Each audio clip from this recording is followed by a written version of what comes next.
Hello, myself Mushir Ahmed from Government Industrial Training Institute, Thakurdwara, Moradabad, and I am an instructor of engineering drawing.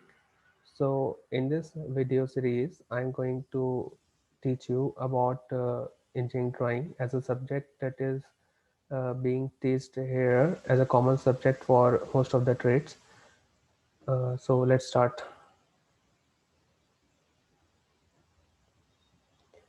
As I have stated earlier, we are going to understand about the engineering drawing as a subject, as a linked subject, and what are the introduction and engineering drawing tools. What are the tools that are needed for engineering drawing, for understanding engineering drawing.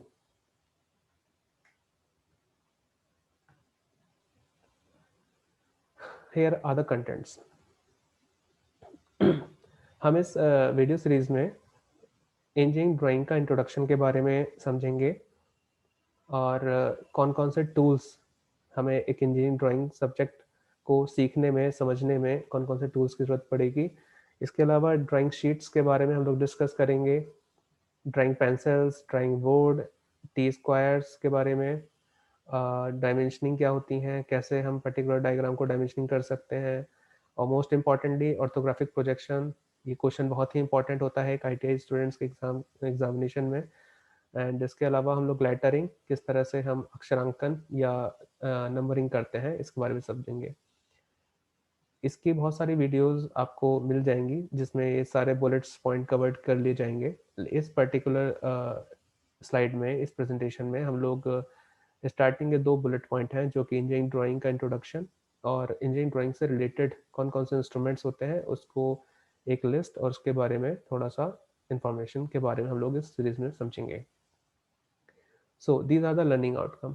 आप engineering drawing जो subject आप हम लोग इस video में समझेंगे, उसमें आप लोग इस वीडियो को देखने के बाद ये बता पाएंगे कि इंजीनियरिंग ड्राइंग क्या होती है, क्या डेफिनेशन है, इंजीनियरिंग ड्राइंग का क्यों पढ़ाया जाता है ITI स्टूडेंट्स के लिए, या फिर पॉलिटेक्निक में क्यों इसको पढ़ाए जाते हैं, या फिर बीटेक ग्रेजुएशन कोर्स में हम लोग इंजीनियरिंग ड्राइंग क्यों पढ़ाया जाता है, इसका क्या उद्देश्य है। इसके अलावा हम लोग पढ़ेंगे कि इंजीनियरिंग ड्राइंग को एज अ सब्जेक्ट हम लोग सीखने के लिए क्या क्या टूल्स की रिक्वायरमेंट है और उन टूल्स का क्या क्या नाम है, क्या क्या फीचर्स हैं, क्या प्रॉपर्टी हैं, क्या करेक्टरिस्टिक्स हैं। तो स्टार्ट करते हैं। हमारा जो कोर कंटेंट है वो ये है कि इंजीनियरिंग ड्राइंग होती क्या है। इंजीनियरिंग ड्राइंग एक तरह की ग्राफिकल लैंग्वेज है। ग्राफिकल इन सेंस कि हम पेंसिल से या पेन की मदद से हम एक पेपर पर अपनी इंफॉर्मेशन को लाइन के माध्यम से, लाइन के थ्रू या किसी सिंबल्स के थ्रू हम लोग एक पेपर पर पेन डाउन करते हैं, लिखते हैं, बनाते हैं। उस कंटेंट को हम एज अ इंफॉर्मेशन को हम पास आउट करते हैं किसी और पर्टिकुलर पर्सन के लिए। तो इस तरह की जो लैंग्वेज है एक दो इंसानों के बीच में, जो कि हम लोग कम्युनिकेशन के एक माध्यम कह सकते हैं। इंजीनियरिंग एक लैंग्वेज है, कम्युनिकेशन की एक लैंग्वेज है जिसमें शब्द नहीं होते हैं, सिर्फ लाइन, सिंबल्स, ड्राइंग्स की मदद से हम अपनी इंफॉर्मेशन को दूसरे तक पहुंचाते हैं। एग्जाम्पल के तौर पर हम इसको ऐसे समझ सकते हैं कि मान लीजिए एक कंपनी है, ऑटोमोबाइल मैन्युफैक्चरिंग कंपनी है, और मैं वहाँ का चीफ डिज़ाइनर हूँ। मैंने एक कार का एक कंपोनेंट डिज़ाइन किया। मान लीजिए हमने एक कार्बोरेटर डिज़ाइन किया। जो कार्बोरेटर हम बना रहे हैं, डिज़ाइन कर रहे हैं, हम उसके वेरियस पार्ट्स, उसके वेरियस फीचर्स को ध्यान में रखते हुए हमने एक पर्टिकुलर कंपोनेंट बनाया, कार्बोरेटर बनाया। अब इस कार्बोरेटर की मैन्युफैक्चरिंग करनी है, तो हमने डिज़ाइन बनाया है, ये हम उस एम्प्लॉय तक पहुंचा देना चाहते हैं। जो एम्प्लॉय इस एट द एंड इसको बनाएगा, इस पर्टिकुलर कंपोनेंट को बनाएगा, मैन्युफैक्चर करेगा, प्रोड्यूस करेगा। तो वो जो एम्प्लॉय है, जो शॉप फ्लोर पे हमारा एम्प्लॉय काम कर रहा है, वो उसको पूरी जानकारी मिल जाए कि जो डिज़ाइनर ने जो प्रोडक्ट बनाया है वो क्या बनाया है, क्या क्या कंपोनेंट है, कहाँ पर कर्व्स हैं, कहाँ पर लाइंस हैं, कहाँ पर वेरियस फीचर है, कहाँ ड्रिलिंग करनी पड़ सकती है उसको, कहाँ पर बोरिंग करनी पड़ सकती है। तो ये जो लैंग्वेज है वो डिज़ाइनर एक पेपर पर सारा बना के, ड्राइंग बना के दे देता है। तो एक तरह की एक लिंक लैंग्वेज है। जिसमें हम इंडस्ट्री में काम करने वाले जो एम्प्लॉइज़ हैं, जो कि अलग-अलग लेवल पर काम करते हैं, उनके बीच में एक किसी प्रोडक्शन या किसी कंपोनेंट को प्रोड्यूस करने की जो जानकारी है, टॉप लेवल से या टॉप लेवल से शॉप फ्लोर लेवल तक जो हम अपनी जानकारी का ट्रांसमिशन करते हैं, वो एक लिंक लैंग्वेज के थ्रू करते हैं, जिसको हम इंजीनियरिंग ड्राइंग बोलते हैं। आप लोगों ने देखा होगा कि अगर आपको हम लोग 10th क्लास तक हम लोगों ने साइंस पढ़ी, तो साइंस या तो 2 माध्यम से पढ़ी जा सकती है, जैसे कि हिंदी के माध्यम से या फिर इंग्लिश के माध्यम से। पढ़ाई एक ही चीज़ जाती है, लेकिन वो जो समझाने का तरीका है, उसका जो मेथड ऑफ कम्युनिकेशन है, वहाँ पर या तो हिंदी होती है या फिर इंग्लिश होती है। तो ये दोनों एक लिंक लैंग्वेज है। एक टीचर के बीच में और एक स्टूडेंट के बीच में जो इन्फॉर्मेशन का आदान-प्रदान हो रहा है, वो एक लिंक लैंग्वेज के थ्रू हो रहा है। इसी तरह से इंडस्ट्रीज़ में, प्रोडक्शन कंपनी में मोर स्पेसिफिकली एक इंजीनियर और एक एम्प्लॉयी के बीच में जो जानकारी का आदान-प्रदान होता है, किसी पर्टिकुलर कंपोनेंट को प्रोड्यूस करने के लिए, तो वहाँ पर जो लैंग्वेज का हम इस्तेमाल करते हैं, उस लैंग्वेज को इंजीनियरिंग ड्राइंग कहते हैं। इंजीनियरिंग ड्राइंग हमारे आईटी में जो कोर्स है, एक कॉमन सब्जेक्ट है, जो फिटर वाले बच्चों के लिए भी, इलेक्ट्रीशियन वाले बच्चों के लिए, इलेक्ट्रॉनिक मैकेनिक वाले स्टूडेंट्स के लिए भी, motor mechanic, almost most of the trades के लिए ये एक सब्जेक्ट कॉमन है, सबको पढ़ाया जाता है। इसलिए क्यों पढ़ाया जाता है? क्योंकि चाहे वो मान लेते हैं इलेक्ट्रॉनिक मैकेनिक का स्टूडेंट है, उसको कोई पीसीबी डिज़ाइन करनी है। तो पीसीबी डिज़ाइन करने के लिए जो डिज़ाइनर है, वो एक सर्किट डिज़ाइन करेगा और जो डिज़ाइन करेगा, वो पेपर पे डिज़ाइन करेगा। तो जो पीसीबी डिज़ाइनर है और जो पीसीबी मैन्युफैक्चरर है, जो प्रोड्यूस कर रहा है, उनके बीच में जो इन्फॉर्मेशन का आदान-प्रदान होता है, वहाँ पर भी इंजीनियरिंग ड्राइंग एक इम्पॉर्टेंट रोल अदा करता है। इसी तरह से एक मान लीजिए हमें घर की वायरिंग करनी है। घर की वायरिंग कहाँ पर आपको 3 प्लग छोड़ना है, कहाँ पर लाइट देना है, कहाँ कहाँ पर एसी का कनेक्शन देना है। तो ये सब चीज़ें भी एक हम डिज़ाइनर एक पर्टिकुलर ड्राइंग शीट पर पूरा एक लेआउट बना के देता है कि यहाँ पर आपको बल्ब लगाना पड़ सकता है, यहाँ पर फैन लगा सकते हैं। तो यहाँ पर भी इंजीनियरिंग ड्राइंग पढ़ना बहुत ही ज़रूरी है। जैसे कि आप इस स्लाइड में देख सकते हैं, हमारा जो राइट हैंड साइड पर है, वहाँ पे एक सर्किट डायग्राम दे रखा है पेपर पर, जहाँ पर आपने लाइन के माध्यम से बता रखा है कि यहाँ पर लैंप 1 है, लैंप 2 है या सीलिंग फैन है। हमारे लेफ्ट साइड में एक मशीन का कंपोनेंट है, उसमें भी ड्राइंग के माध्यम से बता रखा है कि इस पर्टिकुलर कंपोनेंट का क्या साइज़ है, क्या इसकी मोटाई है, क्या चौड़ाई है, कहाँ पर ड्रिल हुआ है, कहाँ पर फ्लैट है, ठीक है? कहाँ पर सर्कुलर पोर्शन आ जाता है। तो ये सब जानकारी हम ड्राइंग के माध्यम से अपने शॉप फ्लोर पर काम करने वाले एम्प्लॉइज़ को प्रदान करते हैं। उसके अलावा इस इंजीनियरिंग ड्राइंग सब्जेक्ट को पढ़ने का क्या उद्देश्य है? पहला उद्देश्य ये है कि हम स्टूडेंट्स के अंदर ये एबिलिटी या ये स्किल डेवलप करना चाहते हैं कि वो एक सिंपल इंजीनियरिंग ड्राइंग को बना सके, पर्टिकुलर स्केच बना सके। मान लीजिए आपको हेलमेट बनाना है, तो उसके हेलमेट का एक स्केच बना सकता है वो, या फिर कोई अगर मान लीजिए हमको प्रिंटर प्रिंटर बनाना है, तो प्रिंटर के जो कंपोनेंट्स हैं, उनकी एक सिंपल ड्राइंग बना सकता है। ये एक स्किल हमें प्रदान करनी है अपने स्टूडेंट्स में। उसके अलावा जो मान लीजिए कोई कंस्ट्रक्शन इंडस्ट्रीज़ है या कोई मैन्युफैक्चरिंग इंडस्ट्रीज़ है, वहाँ पर शॉप फ्लोर पे कोई कंपोनेंट का मैन्युफैक्चरिंग किया जा रहा है, ठीक है? तो वहाँ पर जो ड्राइंग आती हैं, उसको हम पढ़ सकते हैं। तो एक स्किल डेवलप करनी है to read manufacturing and construction industries, okay? तीसरा ये होता है कि एक प्लांट का लेआउट होता है, कहाँ पर प्लांट में कहाँ पर ट्रांसफार्मर है, कहाँ पर आपका शॉप फ्लोर है, कहाँ पर आपका फोर्जिंग हो रही है, कहाँ पर आपकी भट्टियाँ हैं, कहाँ-कहाँ पर इक्विपमेंट्स रखे हुए हैं, या एक इक्विपमेंट के अंदर कौन-कौन से पार्ट्स लगे हुए हैं, इसका एक लेआउट डायग्राम होता है। या मान लीजिए जैसे कहाँ पर एक एसी की वायरिंग जा रही है, कहाँ पर गर्म पानी का पाइपलाइन है, ठंडे पानी का पाइपलाइन है, तो ये सब चीज़ें का एक लेआउट होता है। अगर हम उस लेआउट की मदद से हम ये जानकारी प्राप्त कर सकते हैं कि कहाँ पर आपका गैस का पाइपलाइन है, कहाँ पर ठंडे पानी का पाइपलाइन है, कहाँ पर हॉट वाटर की पाइपलाइन है, तो इसको भी हम स्किल डेवलप करना चाहते हैं, जो ये इंसान इसको रीडिंग करने ड्राइंग को पढ़ के समझ के इंफॉर्मेशन को एक्सट्रैक्ट कर सकता है। चौथा हमारा उद्देश्य ये है कि to develop skill in abstracting information from calculation, जैसे कि मैंने बताया, कैलकुलेशन शीट्स हैं, कुछ डायग्राम्स की शीट्स हैं, तो हम उससे इंफॉर्मेशन को निकालना, हम कैसे उसकी इंफॉर्मेशन को निकाल सकते हैं ड्राइंग से। इसकी स्किल को डेवलप करना ये मेन उद्देश्य है, इसलिए इंजीनियरिंग ड्राइंग का सब्जेक्ट पढ़ाया जाता है। Now the topic 2 is drawing instruments. अब हमने सीख लिया कि ड्राइंग क्या होती है, ग्राफिकल लैंग्वेज है, ड्राइंग क्यों पढ़ाई जाती है, और ये सभी ट्रेड्स, मोस्ट ऑफ द सभी ट्रेड्स को क्यों पढ़ाई जाती है, इसको भी हमने समझा।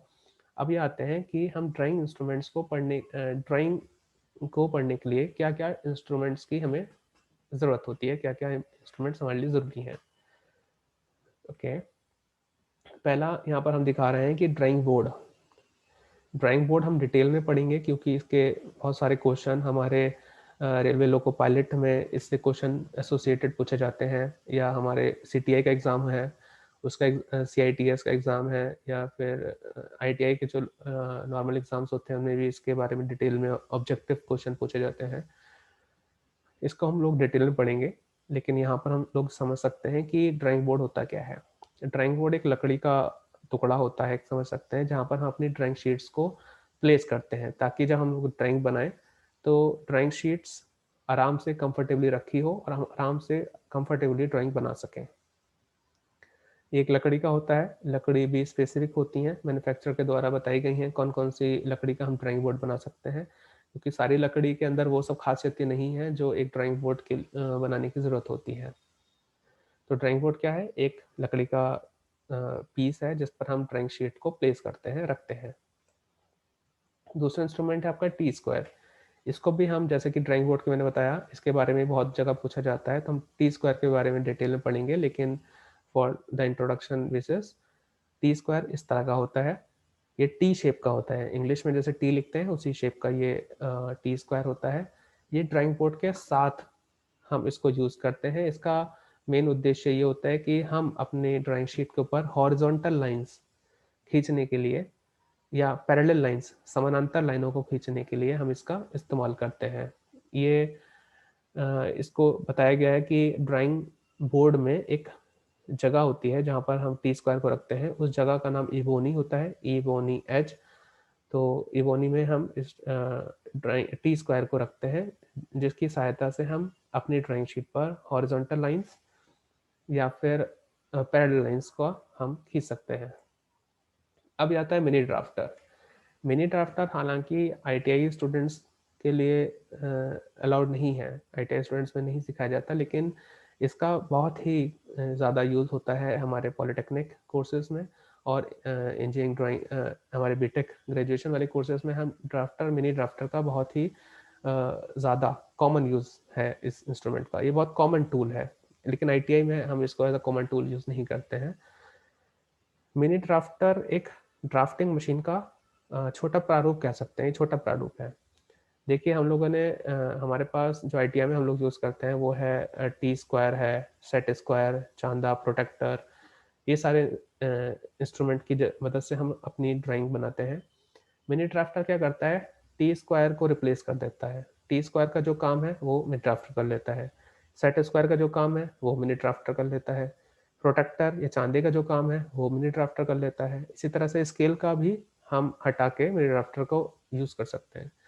तो इन चारों टूल्स का अगर हम एक साथ जोड़ दें तो एक तरह से वो मिनी ड्राफ्टर हो गया।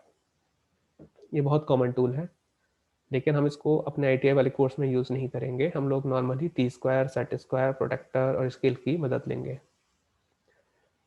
ये एक इंस्ट्रूमेंट है जिसको हम बोलते हैं फ्रेंच कर्व्स। कई बार क्या होता है, जैसे हम लोग मान लीजिए किसी कार की ड्राइंग बनानी है, तो कार बनाने के लिए इसमें बहुत सारे कर्व्स होते हैं जो कि हम नॉर्मली चांदा या फिर कंपास प्रकार की मदद से नहीं बना सकते। तो जो स्पेशल कर्व्स होते हैं, स्पेशल आकृतियाँ होती हैं, या फिर कोई डिज़ाइन बनाना है हमें दरवाजे के ऊपर, डोर के ऊपर, या फिर किसी वॉल के ऊपर, तो वहाँ पर भी बहुत सारे कर्व्स होते हैं। तो उनको बनाने के लिए हम फ्रेंच कर्व का काफ़ी इस्तेमाल करते हैं। इसको भी हम लोग आने वाली स्लाइड्स में डिटेल में पढ़ेंगे। इंट्रोडक्शन के लिए फ्रेंच कर्व आर्क्स बनाने के लिए, स्पेशल आर्क्स बनाने के लिए इस्तेमाल किया जाता है। उसके बाद इंस्ट्रूमेंट बॉक्स है।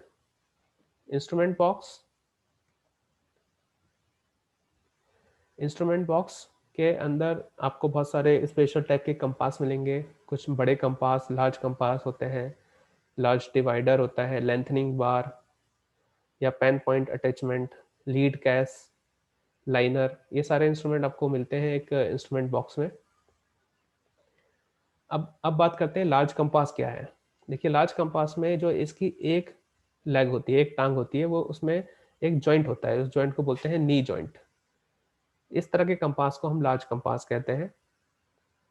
It has a knee joint in one leg, एक लेग में नी जॉइंट होता है, जिसका मकसद क्या होता है कि हम वहाँ पर हम अपना पेन पेंसिल की मदद से या फिर कोई लेंथनिंग बार वहाँ अटैच कर सकते हैं, पेन पेंसिल अटैच कर सकते हैं और इसका हम इस्तेमाल कर सकते हैं।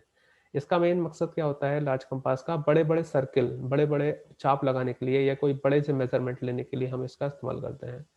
बड़ा यहाँ पे एक जनरल टर्म है, लेकिन जब हम इसको डिटेल में पढ़ेंगे तो आपको मैं स्पेसिफिक बताऊँगा कि कितने मिलीमीटर तक के हम इसके सर्किल्स हम ड्रॉ कर सकते हैं, मैक्सिमम रेंज और मिनिमम रेंज।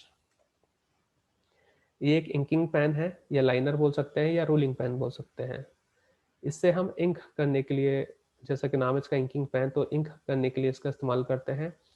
स्ट्रेट लाइन जहाँ पर है उसको अगर वहाँ पर आपको more specifically clearly colour out करके दिखाना हो तो वहाँ पर आप इसकी मदद ले सकते हैं, या फ्री हैंड लाइंस या फ्री हैंड लिखना, लेटरिंग करना, अक्षरांकन करने के लिए हम इसकी मदद लेते हैं।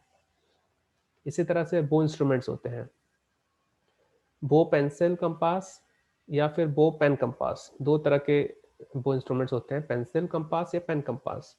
इनका भी मकसद क्या होता है, सर्किल ड्रॉ करना जिनका साइज नियर अबाउट 25 मिलीमीटर तक का होता है। बो डिवाइडर से हम स्पेस मार्क कर सकते हैं, बड़े स्मॉलर स्पेस मार्क कर सकते हैं। इसमें बो इंस्ट्रूमेंट्स में आप लोग देख रहे हैं यहाँ पर एक स्प्रिंग माउंटेड है, यहाँ पर एक स्प्रिंग माउंटेड है, स्प्रिंग लगा हुआ है और यहाँ पर स्प्रिंग नहीं लगा हुआ है। तो दो तरह के कंपास हैं जहाँ स्प्रिंग से अटैच्ड है और एक जगह स्प्रिंग अटैच नहीं है। इसको जब हम यूज़ करके मैं आपको बताऊंगा तब इसके बारे में थोड़ा डिटेल पढ़ेंगे। For the introduction point of view इतना हम समझ सकते हैं कि फ़ोटो देख के कि कौन सा इसमें वो इंस्ट्रूमेंट है। Thank you. इस स्लाइड को आप लोगों ने देखा, आई होप आप लोगों ने काफ़ी कुछ सीखा होगा कि बेसिकली इंजीनियरिंग ड्राइंग क्यों पढ़ाई जाती है, क्या इसका मकसद है, कौन कौन से टूल्स हैं। हम लोग ज़्यादा डिटेल में नहीं पढ़े हैं टूल्स, हालांकि डिटेल्स में एग्ज़ाम में पूछा जाता है, लेकिन इस वीडियो सीरीज़ में ये इंट्रोडक्शन वीडियो थी, इसलिए हम लोगों ने इसका इंट्रोडक्शन पढ़ा। आने वाले स्लाइड्स में हम इसके डिटेल में भी जाएंगे। Thank you.